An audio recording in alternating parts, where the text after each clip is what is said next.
All right, on this episode of Bouts Talking Bouts, we have a big card going down. BKFC 19, Friday, July the 23rd. Florida State Fairgrounds is where that is going down. VanZant versus Ostovich topping the marquee. We have a host of other intriguing bouts. The Bare Knuckle TV app in the App Store. You'll want to be getting that, bktvapp.com. You can check out the card. And on today's show, once again, welcoming on BKFC promotional figurehead David Feldman. How's the day progressing, man? It seems like busy as usual for you. It's going crazy today, Dylan, but man, always good talking to you, brother. Yeah, always good catching up. Feels like it's been a little bit, and yeah, good to, get things back on track. But I wanted to quickly touch on BKFC 18 before getting into the upcoming card here, because just what an amazing event. I mean, 4 title bouts, you have a pair of champions retaining, 2 vacant championship thrones being filled there. Like, what were your thoughts on BKFC 18 and how it went off overall? I thought it was a tremendous event for us. It was a big reception play for us. Miami's not the biggest fight market in the town, although a lot of fighters are moving there now. So if you make it in Miami, from what I'm told from fight promoters down there, that you make it anywhere. And we did phenomenal there. We sold out the arena. It was packed, a bunch of great fights, and we did very, very good numbers on our app. We were the 8th most downloaded app in the world that week. So everything really panned out well for us, and we were happy with the success of that event.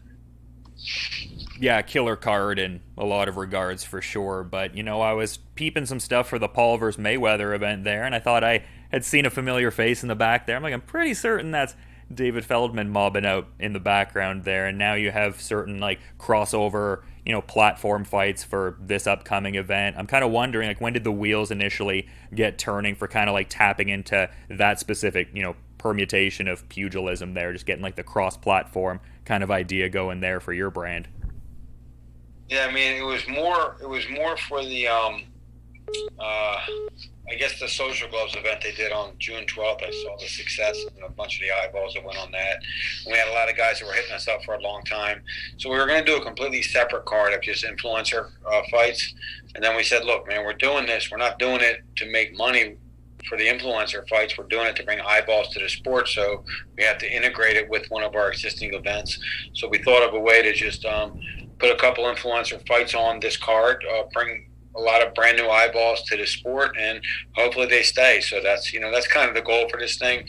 Do these fights. The fights are going to be fun. They're going to be exciting. But, the bare knuckle fights are the rawest, purest form of combat sports there really are anywhere in the world right now. So I didn't want to really take away from that. But at the same time, adding 58 million total followers from these 6 influencers that are fighting on the card is something that you can't really even buy it. So it's great to have these guys on and integrate with what we're doing, and I think it's going to be a good success. Yeah, and you mentioned the cumulative metrics of all those different individuals, and definitely a pronounced presence there. But I'm kind of curious, with the, I guess, BKFC metrics, are you already noticing some of those younger, I guess, newer kind of demos fleshing out even more, or do you feel like that's more something you'll notice with the event getting closer to fight week kind of thing? We're definitely getting some of the younger guys on board. This is a sport that really anybody can really adapt to. So I don't care if you're 3-4 years old or you're 90 years old. You know what a fist fight is. So we adapt to really everybody in all demographics. We started out where we were 98% male, 18 to 34. Now we're about 16 to 45 is our core demographic, and it's down to about 82% male now, because we have a lot of the women that are becoming followers of the sport. So we're seeing a trickle into different ages and into different demographics all over the board. Yeah, and you mentioned more women checking out the BKFC brand. It seems like the women's ranks are really blossoming quite well, especially that 125-pound category there. I mean, obviously the fight coming up here with VanZant and Ostovich, a big fight. You have Hart versus Savage on the same card, Britain Hart and Jenny Savage's grudge match there. I mean, there's just a lot going on. How much of a concerted effort was there to, I guess, really bolstering that women's featherweight category? Because it seems like it's growing by the week. Well, I mean, as we've been putting on these fights and putting on these women's fights, the women always seem to seem to steal the show, man. It's just been tremendous fights from these girls, and most of them are fairly attractive women that are fighting, and to see these women like that are fighting bare knuckle, I think intrigues the core public. So because of that, we're getting a lot more eyeballs, a lot more reactions to the women's fighting. So why not add more? I mean, if it's not broke, don't fix it, and let's just add more of it. So I think the women fighting bare knuckle is something that intrigues a lot of people, and we're going to keep adding to that. Yeah, and I have a question in relation to, Bec Rawlings returning to BKFC circa October or November, you were saying there. And, Scott Burt had mentioned that she was the, divisional champion in recess just because she was fighting in mixed martial arts for a bit. I'm kind of wondering, do we see Bec Rawlings defend that hardware before the year ends? And as an extension of that, are either of these fights I mentioned with Hart versus Savage and VanZant versus Ostovich, are those positioned as title eliminators by chance? What's the dynamic with all of that there? Yeah, well, the one thing, I just want to point out that Bec Rawlings was never actually the BKFC champ before. So we're going to launch that tournament for the BKFC Women's 125-pound championship, and she's definitely going to be in the mix for that. Can't wait to bring her back. She's going to come back, it looks like, in October. And we got a lot of other girls that we're signing to that division, too. It's going to be a lot of steep challenges in that division, a lot of people that are going to have eyeballs on the women's 125-pound division. So, like I said, we're adding a lot of women to it. We're adding a lot of flavor to it, and we think it's going to be tremendous and exciting competitive fights for that 125-pound belt. Yeah, and something I was just recently seeing on social media was, Heather Hardy being released from Bellator MMA, just, champion boxer, has also done some MMA. I think a lot of people were kind of talking about potentially seeing her in the BKFC ranks. Has there been any level of dialogue with her, or maybe not so much because that's a bit of a more fresh kind of situation? No, there could be Heather Hardy talks. I mean, I noticed that she was released yesterday, I believe it was. So definitely, look, any woman that wants to come into the square circle and that can fight, they have to be able to fight. As long as they can fight and they're willing to throw down inside of there, we're going to welcome them to the division. As you saw, Pearl Gonzalez fought on the last card and looked sensational in her debut. So there's so many women in this mix for this 125-pound belt, and I'd love to bring Heather Hardy in, so we'll see what happens shortly. Yeah, also Taylor Starling's bout on the card, just another example of how the division is really growing. But I kind of wanted to, pivot slightly back to the influencer kind of fights, just because I'm curious, how does, I guess, this come about with Blueface there? Because I'll admit I'm not really too familiar with some of the TikTok kind of guys. I think I'm getting a little bit long in the tooth for that. Maybe I'm turning into a bit of a geezer, but I certainly know who Blueface is. I follow hip hop and stuff like that. So what was the, I guess, inner machinations for Blueface getting on board? Did he reach out to you guys? Were you reaching out to him? How did that all get going? One of my guys was knowing that we were trying to do this, and they said, "How about Blueface? He has a great YouTube, Instagram, and a big TikTok following. He actually has, I think, 7 or 8 million followers on TikTok. So, they just mentioned his name. I said, yeah, reach out to him, see if he's interested. And he became interested, and we started negotiating, and we got it done. I mean, he's a guy that a lot of people know in a lot of different genres of entertainment, really. So, we said, let's give it a shot. So we have him fight this TikToker named Kane Trujillo, who a lot of people don't really like, and I thought it was a really good kind of intriguing matchup. They don't like him because he supposedly steals a lot of people's TikTok ideas. I'm not into the TikTok and YouTube thing that much either myself, Dylan, so I'm only going by what I'm told. Yeah, fair. So I heard that he stole a lot of these people's stories and things like that and made his own videos around that, and he became the most hated TikToker out there. So we thought it was a perfect matchup. So I think it's going to be a great fight. I think all three of the fights are going to be very, very good and competitive fights, and they're going to add a lot of, most importantly, they're going to bring a new clientele and a new whole set of people that never watched Bare Knuckle Fighting Championship before. They're going to be exposed to this brand. Yeah, for sure. Definitely a curiosity. I'm, intrigued to see kind of what unfurls there with that particular story. But I was mentioning the, potential title eliminator stakes that exist in, the women's 125-pound ranks. But it seems like a similar dynamic might exist within even, the heavyweight ranks on this card, in the sense of, Arnold Adams getting out there and getting ready to fight Mick Terrill and everything like that. Just an unbeaten, bare knuckle boxer out in England, making the BKFC debut. And Arnold Adams, the inaugural champ, he, had that great go around with Joey Beltran. Like, is this a title eliminator for the heavyweight belt, or are those stakes not necessarily applied to that one there? I mean, I'm not gonna officially quote unquote title eliminator, but I'm definitely looking at both of these guys. I want to see how they perform.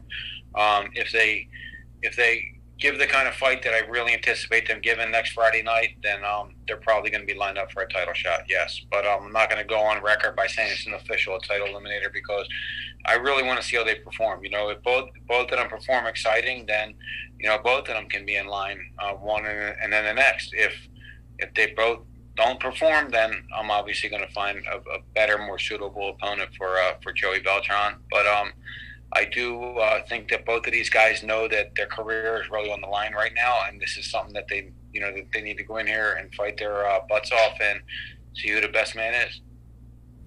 Yeah, you mentioned a next opponent for Beltran. Could that next opponent be Steve Cunningham? I saw him kind of enter the ring there. Is that a fight you would kind of like to get going potentially, or maybe have him kind of debut against someone and then kind of see where he's at in the bare knuckle ranks? Yeah, we'll see what happens. He actually just hit me up today, so we're going to talk tomorrow. Look, there's a lot of excitement going around, a lot of the different divisions, and a lot of the guys that we have signed, we haven't even been able to fight yet. So we want to make sure we get some of these guys fights. Like we have LeVar Johnson, heavyweight signed. He's 1-0 in bare knuckle, former UFC fighter. Love to get him a fight here pretty soon. We have a lot of other guys that we've had signed that we just need to get fights for. We just need to do more events. And starting in October is where we start off our 2 BKFC events a month. October, November, then December we'll go back to 1. January will be at 1, and then February throughout the remainder of the year we're going to do 2 BKFC and 1 toe the line event the entire year. So we're going to have a lot of room for a lot of these fighters to fight. Yeah, you mentioned kind of that like curious period where it's like you're almost like you have these like big names you want to put out there, but it's also would kind of like to have a live gate when there's like a more ideal kind of landscape. So I was curious to get updates on certain individuals in that regard, if you happen to have any there, because I'd seen you had an April interview with John Morgan where you were saying Vanderlei Silva likely looking at a August or September fight. I wager at this point it's maybe leaning more towards the fall, and you were saying he could be fighting a legendary figure there. Do you have any updates on Vanderlei Silva's debut in the BKFC? Yeah, we're actually we had a really good call about it today. So we don't know what's exactly going to happen and when it's going to happen, but it looks more like November-ish. But we're trying to dot the I's and cross the T's on his opponent so we can get that announced, and I think everybody's going to be really excited about that. Yeah, and I think a guy like Shannon Briggs as well, another example of like a big name people have been kind of looking at. I mean, Frank Mir, a guy that has been in the BKFC fold for a bit, but yet to kind of make the debut there. So a lot of big fights that could be going down. Do we see those guys getting in fights before the calendar year wraps up as well? Yeah, I think so. I think you do. A lot of those names you mentioned will definitely be entering the squared circle before the year's end. Yeah, and I understand there's been some dialogue with JDS a little bit as well. So great to see like how much of a player you guys are becoming in the space and whatnot. There, talking to some big name lads there for sure. Oh, it's good. Now in free agency, we're among the mix of the next place that you might sign. So that's great for us as an organization, and we just look forward to continued growth.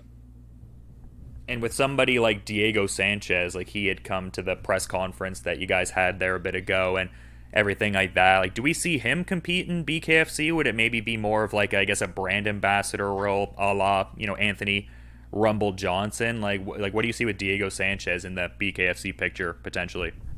I brought Diego out actually just as a friend. I really like him. We got along really well, and I wanted to show him a nice time. I thought he got taken advantage of a little bit. So to be able to do that was first and foremost, and now we'll see. Look, it's got to be the right opponent. I don't want to throw him in with any young lions. That's not what this is about. If I can get the right legendary opponent that makes sense for him, I'm all in on Diego Sanchez. But if not, I'm not putting him in to get hurt.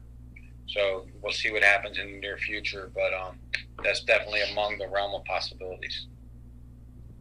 Yeah, and just, talking about this main event here with Paige VanZant and Rachel Ostovich, obviously they fought in mixed martial arts, and it was a spirited, entertaining affair. Just in booking this BKFC fight between the two, like, was the matchmaking inspired by just the, I guess, entertaining nature of the first fight and thinking, hey, this can translate well to my promotion? Like, I guess, what was the, matchmaking methodology to that main event there? Well, we were trying to think who was next, and we got reached out to about Rachel Ostovich. We know that she was very, very competitive in the first match, actually probably winning the fight, got tapped out. She has a good following, so it kind of made sense from a business perspective to put her in. I think it's a little bit intriguing, and then we'll see what's next. We'll see how Britain Hart does. We'll see how Bec Rawlings does. There's so many girls in the mix, as you mentioned earlier, but especially for this main event, Paige VanZant versus Rachel Ostovich on July 23rd on the Bare Knuckle TV app. We're super, super excited about having this feature matchup. I think a lot of people are going to be very intrigued by it, and who knows who's going to win, right? They're going to both come out and give their all. So Paige, I know, has been training exclusively with a boxing trainer right now, and Rachel has been training with her dad and some other guys over there in Hawaii. So, I'm really, really looking forward to a great fight by those two young ladies. Yeah, and expanding into some interesting markets too, in a certain regard, just in the sense of like the NFTs you guys are looking to do and augmented reality and stuff like that. Like, how exciting is it to expand the brand in those kind of like newer sort of directions as well? It seems to kind of coincide with like the, bringing in some of the TikTok individuals, just newer eyes on the product. And is that an extension of that? Like, just some of the NFTs and augmented reality, just like trying to appeal to certain people and kind of like pave the way for the future, as it were? No, it's all great. So, I mean, being able to expand this and get new eyes on this and get new revenue streams and just really catching up to date, right? Like, I'm an old school boxing guy, and then I got into bare knuckle fighting, launched this sport, and you have to keep up with the times now. So all these new things is NFTs and the crypto and everything else that's involved with everything that's going on in today's society. We have to, stay up with the times and and just keep it going. Yeah, absolutely, man. And you've been great with your time, and I know you have a busy schedule, so I want to be, mindful of that too, as much as I appreciate getting to talk to you. But to that point, is there anything perhaps you might want to add kind of as a parting thought as we're wrapping things up here, David? All good, man. Just we're just going to have a really, really busy end of 2021 and then a tremendous 2022. A lot of great partnerships we're going to add to the table, a lot of great sponsorships and new fighters that are coming as well. So always appreciate your support, and, just want all the fans to check out bkfc.com to get a ticket or app updates for the upcoming fight on July 23rd here at the Florida State Fairgrounds in Tampa, Florida. It's going to be a tremendous event. Great night of fights. So don't forget to check it out on the Bare Knuckle TV app. BKFC 19, it goes down Friday, July 23rd. You heard from the man himself where you can check that out. If you happen to be in the Florida area, the Florida State Fairgrounds should be a great time to be had by all. And again, to reiterate, appreciate you coming on and offering some insights, David. All the best with, this event coming up and just what seems like a busy 2021 for you. We'll catch up soon, and you enjoy the rest of your day, man. Thanks, Dylan. Appreciate it, bud.